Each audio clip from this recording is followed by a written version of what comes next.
तापत्रय विनाशाय श्रीकृष्णाय वयं नमः। श्रीकृष्णाय वयं नमः।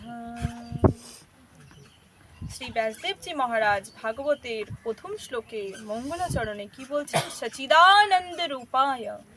ভগবানের তিনটি স্বরূপের বন্দনা করেছেন। কি কি? সৎ, চিৎ আর আনন্দ। ভগবানই হচ্ছেন সত্য, একমাত্র ভগবানই কিন্তু সত্য, আর জগৎ হচ্ছে মিথ্যা। কি করে বলছে দেখুন, আজ হয়তো বর্ধমানের মতন শহর আছে, ভবিষ্যতে যখন ধ্বংস হয়ে যাবে এই বর্ধমানের মতন শহর নাও থাকতে পারে, কিন্তু ভগবান শ্রীকৃষ্ণ আমাদের মা ইনি ছিলেন, আছেন আর ভবিষ্যতেও থাকবেন। তাই কি? তাই ভগবান হচ্ছেন সত্য আর চিৎ। ভগবান হচ্ছেন আমাদের প্রকাশ স্বরূপ। দেখুন আজ এখানে মা এসেছে বলে আনন্দ হচ্ছে না? আজ মায়ের কাছে, মায়ের কৃপাতে আমিও আসতে পেরেছি ভাগবতকে নিয়ে, আজ একটা আলাদা আনন্দ হচ্ছে না মা? মনে হচ্ছে না যে যেন কি যেন বর্ষা হচ্ছে, আনন্দের প্রেমের বর্ষা হচ্ছে এখানে? তো চিৎ, চিৎ মানে হচ্ছে প্রকাশ। সূর্যের প্রকাশ যেরকম না থাকলে আমাদের কি হয়, সারা সংসার অন্ধকারময় হয়ে যায়। যখন দেখবেন 2 দিন 3 দিন ধরে সূর্যের আলো যদি না ওঠে সূর্য, তখন কেমন মনে হয়? দেখ দূর কিছু ভালো লাগছে না, মন মরা মন মরা। বৃষ্টি সবসময় বৃষ্টি হয়েই যাচ্ছে, এক লাগাতার বৃষ্টি হলেও আমাদের ভালো লাগে না, আমরা কোনোটাতেই সন্তুষ্টি নই। কিন্তু কখনো গরম, গরম হলেও আমাদের ভালো লাগে না, শীত বেশি হলেও শীত কেন পড়লো, বর্ষা বেশি হলেও বর্ষা কেন পড়লো। আমরা মনুষ্য জীব না, কোনোটাতেই আমরা সন্তুষ্টি নই। বলি ভগবান আমার যদি এটা হতো, ওটা যদি ভগবান দিয়েও দেয়, একটা বাংলা ঘর সুন্দর বানিয়েও দিলে, কিন্তু সেটাতেও আমরা সন্তুষ্টি হই না, এটাতে হচ্ছে না, আরো যদি ভালো হতো এরকম। তো দেখুন চিৎ মানে কি না, চাওয়ার শেষ নেই। চিৎ মানে কি? চিৎ হচ্ছে প্রকাশ। তো প্রকাশ একমাত্র কিন্তু ভগবানের কাছে রয়েছে, এই আনন্দের প্রকাশ।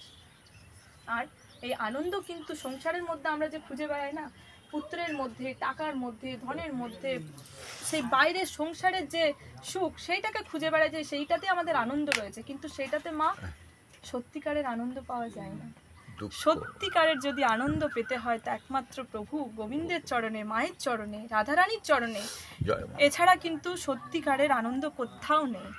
এই যে মা এত মানুষের সেবা দিচ্ছেন না, ওনার যে কি আনন্দ হয় উনি বুঝতে পারছেন। মানে ওনার ব্যাপারটা আমি তো বুঝতে পারছি যে কি আনন্দ হয় মানুষের সেবাতে, ভেতর থেকে একটা আলাদাই আনন্দ হয়। যে মায়েরা, ভক্তরা সব এসে বলছেন মায়ের কাছে যে আমার ভালো হয়ে গেছে, আমি এর আগে এসেছিলাম, তো মায়ের যে আনন্দ মা পাচ্ছেন সেটা আমি বুঝতে পারছি যে কি আনন্দ হচ্ছে, যে যাক আমার মায়ের জন্য ভগবানের ভক্তদের ভালো হচ্ছে। আমি তার কিছু চাই না, মা তো কিছু চায় না, মা কিছু চাইছেন? কিচ্ছু চাইছেন না। মা চাইছেন যাতে সব ভক্তদের ভালো হয়, সুস্থ হয় সবাই। তো কি এটাই হচ্ছে আনন্দ, সাক্ষাৎ আনন্দ কিন্তু ভগবানের চরণে। এটা সত্যি, মানে সংসারের মধ্যে যদি যে একবার প্রভুকে পেয়ে যায় না, তার কাছে কোটি কোটি মূল্যহীন, যে কোটিকে জন্ম দেয়। এই যে মাকে যখন ডাকি মা, এই যে মায়ের যে একটা অনুভূতি হয় না, কি যে স্বাদ, সেটা আমি বলে বোঝাতে পারবো না। মা যখনই বলি যেন কত গভীরে আমি গেলাম। মা মা যেন কথা শুনে যেন আওয়াজ দেয়, হ্যাঁ বল মা, বল বেটা, এরকম ভাবে যেন বলে। সত্যি কথা, আজ যে সাক্ষাৎ ওই যে উনি বললেন এই মাত্র, মা একটা ঘটনা শোনালেন যে মায়ের এরকম ছেলে পড়ে গেছিল, গোপাল সোনা পড়ে গেছিল। তো সত্যি ঘটনা একদম সাক্ষাৎ আমার সাথেও হয়েছিল। আমি একদিন, আমার মা না, আমার বাড়িতেও 2টো গোপাল রয়েছে, 2 ভাই, আর একটা বড় গোপাল একজন ভক্ত আমাকে